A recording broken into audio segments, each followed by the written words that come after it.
The concept of wealth and assets is often perceived differently across socioeconomic classes.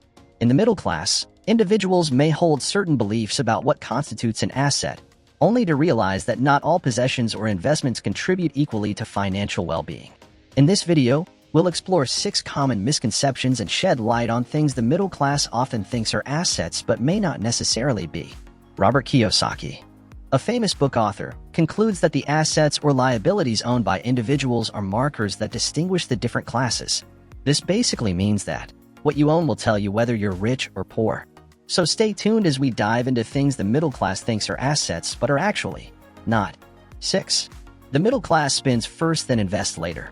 Imagine cashing out $50 to $100 a month to service your car loan when instead, you could have invested the same amount into stocks and bonds and earned divided from them. The smarter move is to channel money into investments as early as possible, so you start enjoying the cash flow from your assets. It requires utmost discipline to correctly manage your funds and stick to your priorities and plans. When you receive your monthly income, do you start spending first? Or do you invest? And how does this work for you? Following experts' review on the steps we take utilizing our income, those with tendencies of investing their funds first have shown higher rates of generational wealth. The trick here is to be consistent because eventually, the bit-by-bit investments turn out to become something sensible at the end of the day. For those of us who opt to spend first, most of them end up slaves of work since they have to work to be able to sustain their constant needs. Your view on spending and investing plays a big role in moving you up the social ladder. Some narratives state that we are worth how much we remain with after spending. Adopting this will upscale our thinking and place us in the trajectory of scaling up from the middle to first class or low to high class. The trick is spending after you have already invested.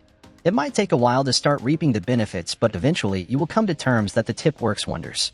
5. Formal education. Ever wondered why students end up working for C students? The obsession for education within the middle class is alarming. Maybe because of the belief that their investments in formal education determine their wealth. But if the secret to building wealth was excellent grades, then every summa cum laude graduate would be a multimillionaire. The mass affluent know that financial success has little to do with your ability to memorize textbook information. Instead, they believe that gaining specific knowledge about things like how to invest or network with powerful people have a stronger impact on their net worth. Street smarts actually have a higher chance of making it compared to book smarts. School is tuned to prepare you for a 9-to-5 setup, but general knowledge gives you tools to face the world and explore different aspects of life. If you don't believe it, take a look at some of the world's top billionaires. They have little formal education. Most of them are college dropouts who decided to pursue their dreams instead of wasting years in school. Great examples are Apple co-founder Steve Jobs and Dell Technologies CEO Michael Dell. Universities are becoming irrelevant by the day, so instead of getting huge student loans that you can't service, consider taking up an online course in your field of interest that will strengthen your skills in that field. If you need some inspiration, Bill Gates has credited much of his success to reading 50 books a year. So, don't be scared to learn on your own. 4. Getting rich is not a personal decision but a matter of fate. The average individual views getting rich as a matter of chance and luck, therefore, limiting not only their thinking but also their overall performance. Speaking out of experience, many people in the middle class relate their wealth to their professional skills, home ownership, and formal education. This is a mindset that will get us nowhere in the corporate world and would leave us stagnant in the middle class for life. Once you are unable to break the ice and change your perspective of thinking, you are doomed and will only keep wondering how lucky your higher class counterparts are. Once you can embrace the fact that you are responsible for your status, you are one step closer to enjoying financial freedom. You just have to identify and fill a gap in society, and in no time, you are a millionaire. Whatever you venture into, you first have to be able to convince your mind before executing your plan. You manifest what you think. That's why it is important to always stay positive. Instead of focusing on new ways to cut down on your groceries and monthly expenses, try brainstorming on new ideas that have the potential to fill a gap in the entrepreneurial world. 3. The more the money, the worse the character. The idea that money is the root of all evil is something that continuously enslaves the middle class. Contrary to this popular belief, the more money you have, the more problems you'll have. I believe that this belief is untrue. Money can also bring out positivity and seriously change people and family lives for generations.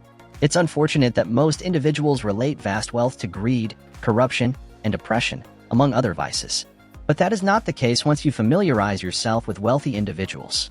The truth behind this belief is that money is in any case the issue but the individual.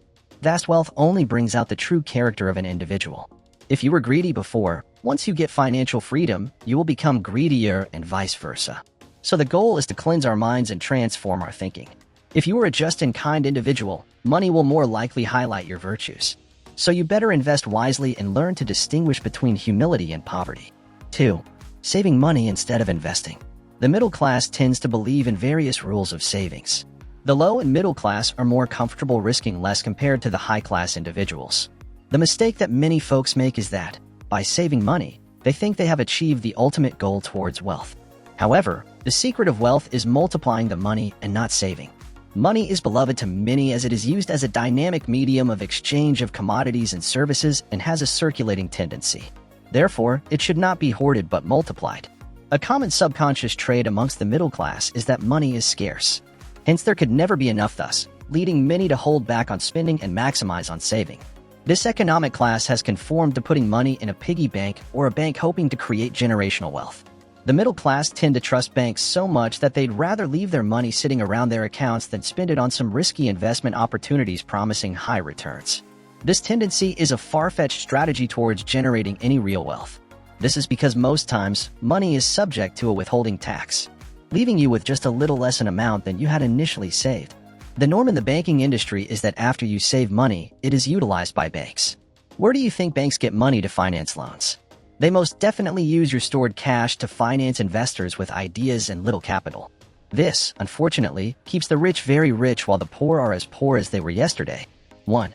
Are white-collar jobs an ideal venture? A very confusing topic, I'm sure. But yes, it's a fact your ambition to stick to that corporate job because it's a very comfortable paycheck isn't leading you to wealth. The rich never strain themselves to climb the corporate ladder. They work to own the ladder. The middle class believes that there is no way forward financially unless you are employed somewhere and have a paycheck at the end of the month. They seek to build a career because they were told to get good grades and join a college to find work. The rich instead seek to create businesses and eventually create employment for the middle class.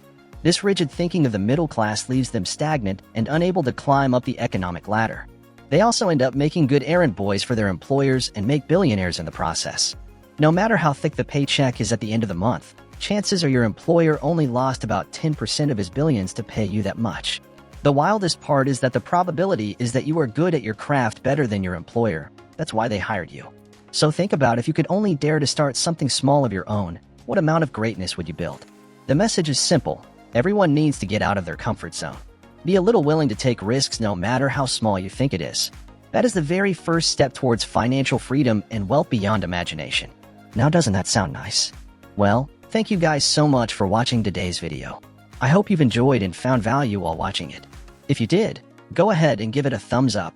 And if you are new here, welcome and subscribe for more content like this.